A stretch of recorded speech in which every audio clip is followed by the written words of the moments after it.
So welcome back, and finally I have managed to repair this.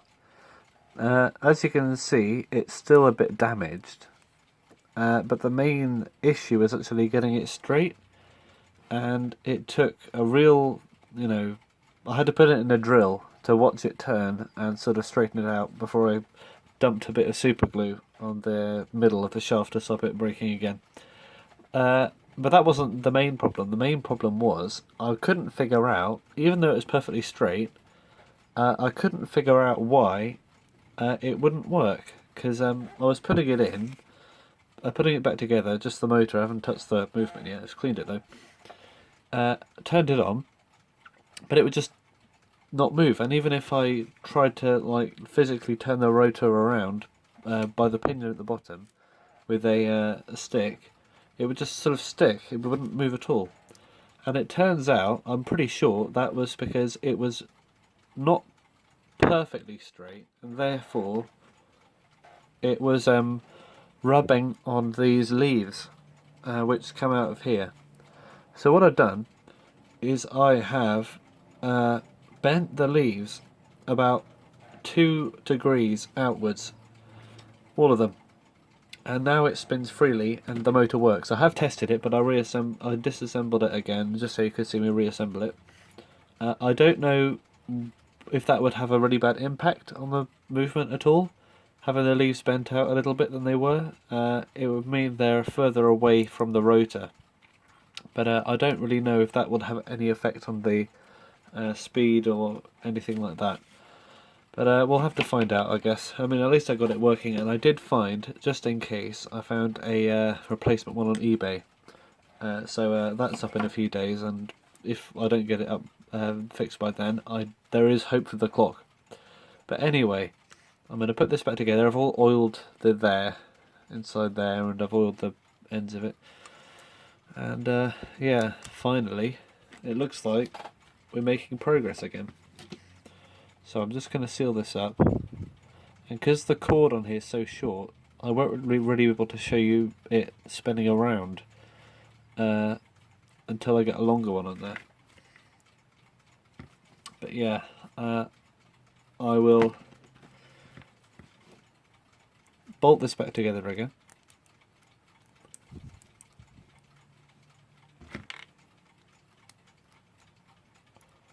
These are really fiddly, these little bolts.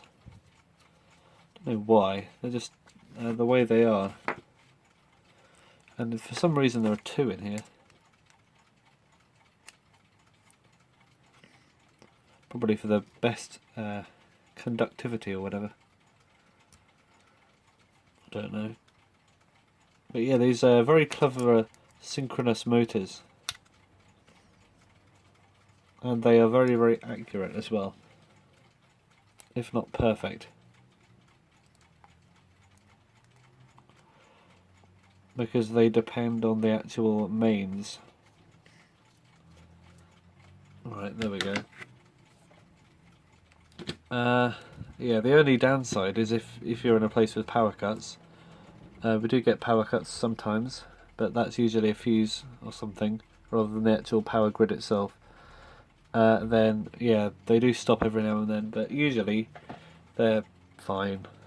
Today's day and age, they should be fine. As you can see, the rotor inside is sort of wobbling around a little bit, but as long as it spins, we should be good. So I will leave that over there, because I'm very confident that it will be working, and I will commence the reassembly of the movement.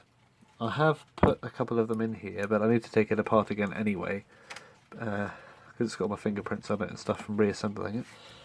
I need to take it apart anyway because I only put the fibre gear in there so that I could test it with a little bit more force on it. So yeah, I might put a bit of oil on here. I think it was Greg from the Gregola Horology Club who told me that you might need a bit of oil on here just to sort of stop it from drying out, I guess. So I will put a bit of oil on there, like that. and hopefully that will help it not dry. So that's the fibre gear, and there are lots of unusual ways of putting parts together in this movement, I found out. For example, there's lots of stacked up wheels, and I swear there was another one that went on here. I haven't gone mad and lost it, have I?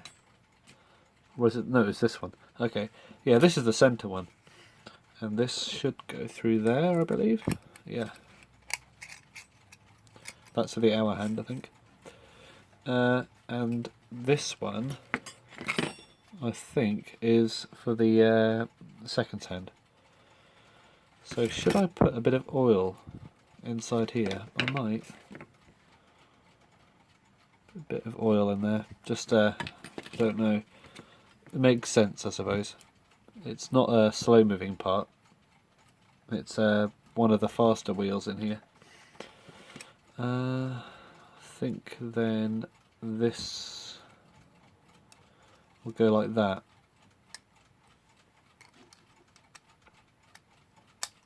Because then the thing can go on the end here. That looks right, doesn't it? Put that on there. And yeah, I'll probably oil that pivot, because once this is in I won't be able to access it. And it's actually very worn out, but I can't rebush it.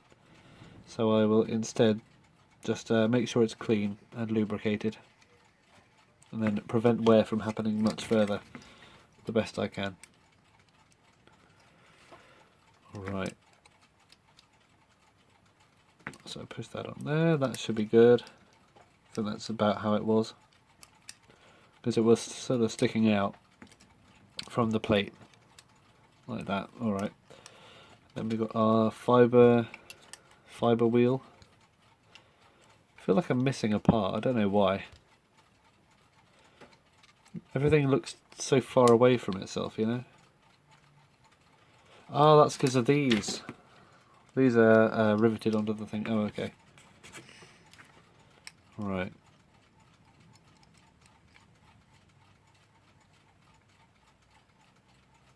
Does that mean it's probably going to go over instead of under then? Yeah. Well, I don't know. Is it going over or under? Well, neither. I think it might go like this.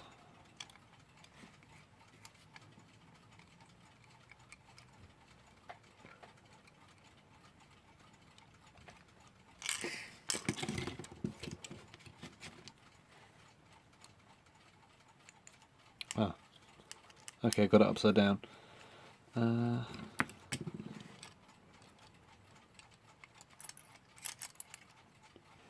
So it goes on the bottom then, like that. That makes sense. And now this in here.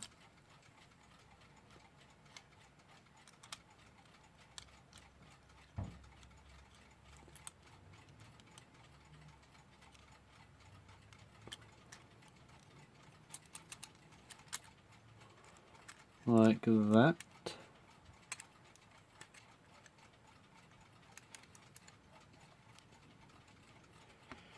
Alright.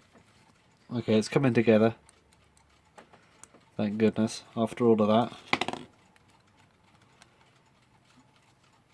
It's a very, very different story to a usual mechanical clock. You got, first of all, you don't have any kind of weird meshing gearing like this in a mechanical. You don't really get riveted stuff much.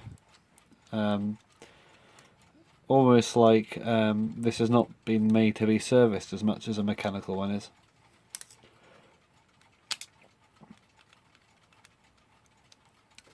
And I suppose, you know, not many people would have really taken an electric clock to a watchmaker. This doesn't seem right, but I suppose, you know, it's a clock, and it has wheels and brass and stuff inside it, so yeah, why wouldn't it, you know? But I can see why people didn't. And that's why these are often so worn out, like this one is.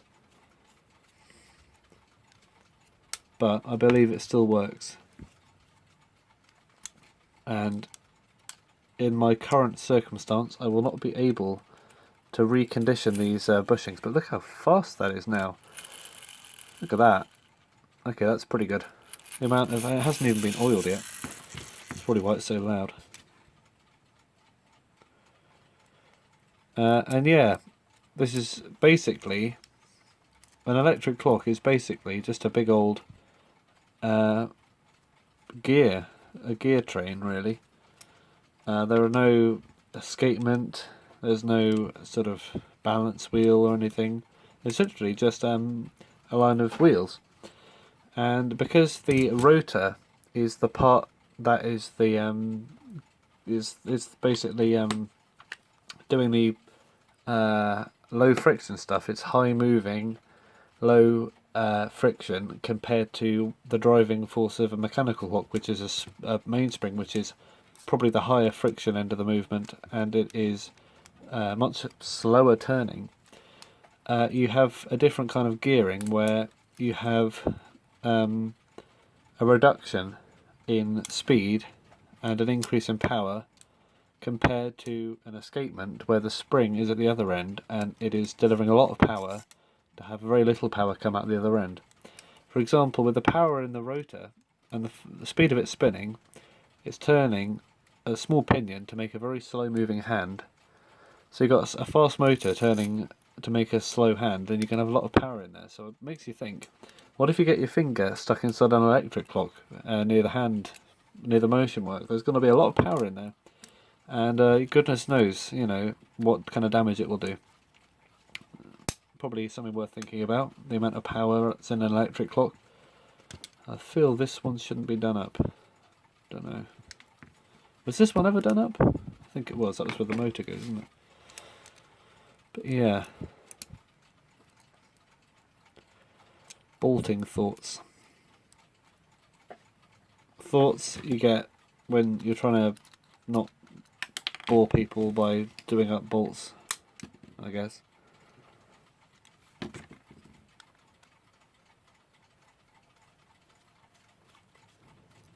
Alright, there we go. Yeah, this feels like it's not, doesn't want to go in. It's one of these that didn't, yeah, this one doesn't feel like it's going in all the way, so probably the motor, yeah, that one there probably goes onto it. So we'll undo it again. Oop. But yeah, I'm pretty impressed with the quality of this compared to the later ones. It's a bit of overkill, in my opinion. It's a big, relatively large electric clock movement with big wheels in it and a very nice motor. All it does is tell the time. I would expect, you know, I don't know why the factory didn't make another movement which was just for timekeeping only, because the alarm, there's this whole section here, for example this whole pillar is completely redundant. They could have saved a bolt, a bit of brass or whatever this material is, and probably made it a lot more compact, probably half the size. But yeah, they decided to make the same one. It's probably cheaper than designing a new one compared to the cost of the materials, but yeah. So I'll put this back together.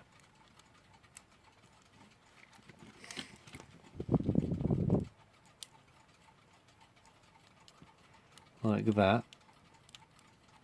You can see the unused end of the centre wheel shaft there, where sometimes you'd have a knob on the other end, like on probably most of these.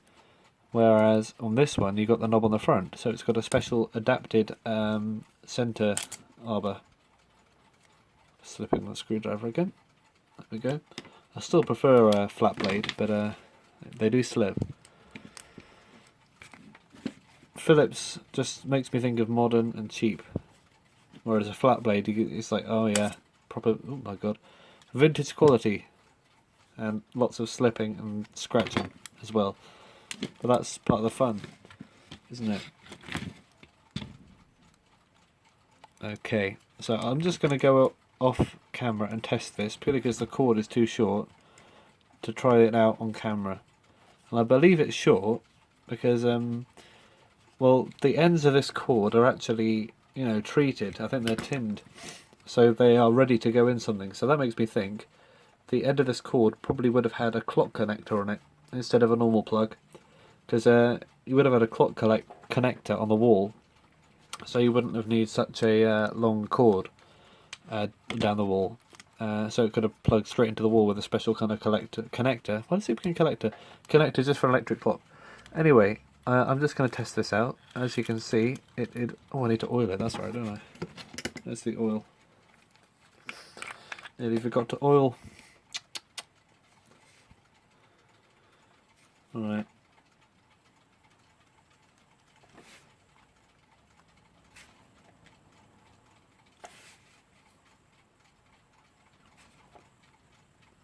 Okay. Barely any pivots in here compared to a mechanical. You got literally the motor, but then you've got 1, 2, 3. No, so that's not even one. 1, 2, 3 shafts in here compared to the probably 10 or 11 something you get in a mechanical clock, because each wheel usually has its own pivot. Okay, I think we got it. I'm just going to plug this in quick, and if it runs for a few seconds, then that's probably good enough. Okay, the news is good. The news is good. It ran. Actually, I tested it for a bit longer than a few seconds. At least 10 seconds, I'm going to say. And it ran beautifully. And it took a while to stop, which is good. After I unplugged it. Which means that there's plenty of goodness going on in here. Fully free doing and much better than it was. So I say, even after the mishap, we've got a overall beneficial service going on. Because the worst thing that can possibly happen in this kind of scenario is you work on a clock and it turns out it's in worse condition than when you first had it, which is something that, of course, you know, is inevitable. But oh well, you know. So I'm just going to carry on reassembling this. I've been thinking what these notches are for. Are they so you can oil that pivot? No, they're not. They don't line up with it. Well, I don't know. Maybe it was for another clock and they just reused them because they're useful, these bits. Which orientation should I put them in? Grommets look symmetrical, so it doesn't really matter. I think we'll have the notches facing inward. Like that. Or maybe like that. There are lots of different ways you could have these. I like the idea of them being lined up this way, like both on the same plane. However, the orientation of them I'm not sure of. This way or this way? I'm gonna say this and this. Do you want to know why I say that? Because on this side of the movement you've got a lot going on. You've got the motor and that, whereas this you've just got a couple of things. So I think adding a bit of extra detail to this side of the movement makes it look better. Anyway, we're not really in for artistic viewpoints on movement arrangement. So instead I shall just do this up, and I hope you agree with me behind your screen. Because if not, there's not much you can do about it, I'm afraid. You'll just have to suffer knowing that there's a clock somewhere that isn't done to your liking. Alright. These are nice quality bolts, these are sort of polished up.